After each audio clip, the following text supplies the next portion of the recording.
Met de campagne Bescherm de Jonkies vragen we bezoekers om in de periode tussen 15 maart en 15 juli extra rekening te houden met het broedseizoen en te zorgen voor rust in de natuurgebieden. En met een aantal kleine regels maakt al een groot verschil. Dus dat is: blijf op de paden, houd je hond aan de lijn waar dat nodig is en zorg voor rust. Groen ontspruit, bloemen in de knop, maar ook jonge dieren. Deze week lanceert Staatsbosbeheer de campagne Bescherm de Jonkies. Maar welke dieren broeden eigenlijk in de bossen van Zeeuws-Vlaanderen? Nou, je kan natuurlijk denken aan verschillende soorten vogels, maar deze periode is in ieder geval de tijd waarin dieren een partner gaan zoeken, een nest maken en uiteindelijk zorgen ze voor jongen en die moeten ook nog groot worden gebracht. Dus je hebt het over vogels, maar ik zie elke keer in het voorjaar ook een bordje over hertjes die je met rust moet laten. Klopt, denk aan reeën, maar ook hazen. Hazen hebben nu al jongen, dat begint eigenlijk al eerder dan 15 maart. En reeën die zijn iets later, die kan je vanaf mei ongeveer verwachten. Neem je je trouwe viervoeter mee naar het bos? Natuurlijk, want wat is heerlijker dan rondrennen in het groen? Ja, loslopende honden kunnen heel verstorend werken. Weet je, honden zijn enthousiast, ze rennen graag, ze gaan van de paden af.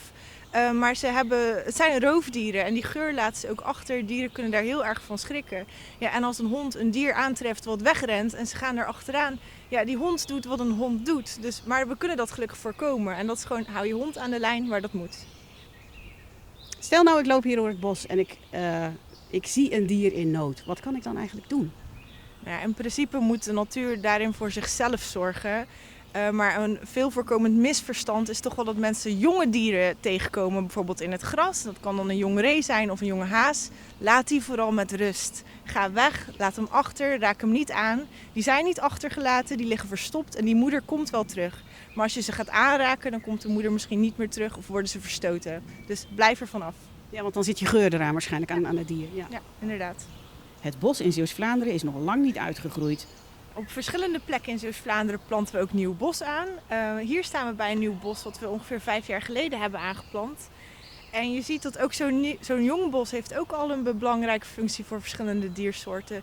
Je hebt nu bijvoorbeeld soorten zoals de fiets en de bosrietzanger. Die houden meer van de jonge boompjes en die struiken. En als het bos groter wordt, komen daar weer andere soorten bij. En zo zie je eigenlijk dat die natuur in zijn ontwikkeling op iedere stap weer andere soorten kan herbergen.